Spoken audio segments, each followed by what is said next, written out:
আসসালামু আলাইকুম গাইস, কেমন আছেন সবাই? চলো না ঘুরে আসি অজানাতে, যেখানে নদী এসে থেমে গেছে।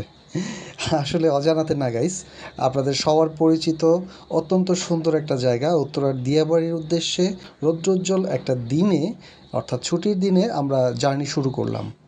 বাসার সামনে থেকে চট করে মেট্রো রেলে উঠে ঠিক 8 থেকে 9 মিনিটের মাথায় নেমে গেলাম উত্তরার দিয়াবাড়িতে। যাওয়ার পথে মনে হচ্ছিল যে ফরেন কোনো কান্ট্রিতে ভিজিট করছি, ট্যুর করছি। তো খুবই ভালো লাগছিল দুই পাশের পরিবেশ দেখে। আর মেট্রো রেলের গতি অনেক দারুণ ছিল এবং ভেতরের পরিবেশটা অসাধারণ ছিল, যার ফলে জার্নিটাতে বোরিং হওয়ার কোনো চান্সই ছিল না গাইজ। দিয়াবাড়িতে নেমেই আমার ট্যুর পার্টনার অর্থাৎ আমার ওয়াইফকে আমার বীরত্ব দেখানোর জন্য পটকা যে বেলুনগুলো আছে সেইটা বন্দুক দিয়ে ফুটানোর জন্য ট্রাই করলাম।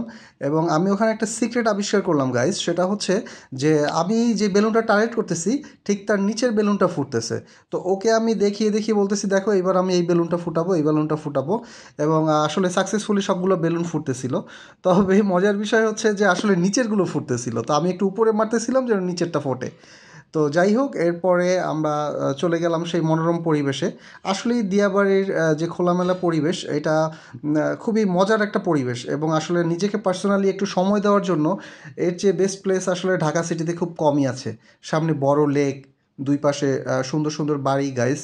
গাইস, আমি ভাবতেছিলাম লেকের পাড়ে যে সুন্দর সুন্দর অ্যাপার্টমেন্টগুলো উঠতেছে, যদি ওইগুলোর কোনো একটা ফ্ল্যাট আমার হতো, আহা কতই না শান্তি হতো।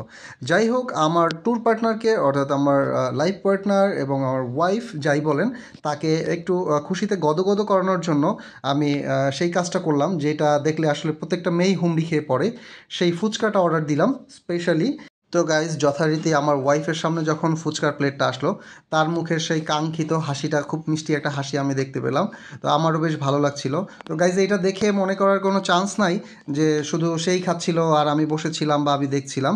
আমি এর আগে অলরেডি একটা চটপটি সাবার করে দিয়েছি, মানে চটপটিটা আমি অনেক বেশি ভালো খাই। সো আমি চটপটিটা খাওয়ার সময় ওকে যখন টেস্ট করলাম, তখন ও বললো যে হ্যাঁ, এখানকার ফুচকা ভালো হবে যেহেতু চটপটি ভালো। তো এরপরে গাইস, আসলে এখানকার মনোরম যে পরিবেশ, এটার কথা না বললেই নয়, আমি বারবার একই কথা বলছি। তো গাইস, আমার পার্সোনাল ওপিনিয়ন যেটা, যে কেউ যদি তার নিজেকে পার্সোনালি একটু সময় দিতে চান, নিজের লাইফকে গুছিয়ে নেওয়ার জন্য মাঝে মাঝে নিজেকে সময় দিতে হয়, অথবা যদি আপনার কোনো প্রিয়জনকে বা খুব কাছের মানুষকে খুব অনাবিল কিছু আনন্দ, প্রাকৃতিক আনন্দ দিতে চান, তাহলে আমার মনে হয় যে Diabari is one of the best place. তো গাইজ, এভাবে অল্প স্বল্প ঘোরাঘুরি আর ছোটোখাটো কিছু মজা করতে করতে আমাদের সেই দিনের ট্যুরটা কেটে গেল। তো আমরা এরপরে যেটা করেছিলাম যে লাঞ্চ করার জন্য চলে গিয়েছিলাম মিরপুরের সুলতান ডাইনে। সো ওইটা নিয়ে পরবর্তীতে আরেকটা ব্লগে আপনাদের সামনে আসবো এবং ওখানেও ইন্টারেস্টিং কিছু বিষয় থাকবে।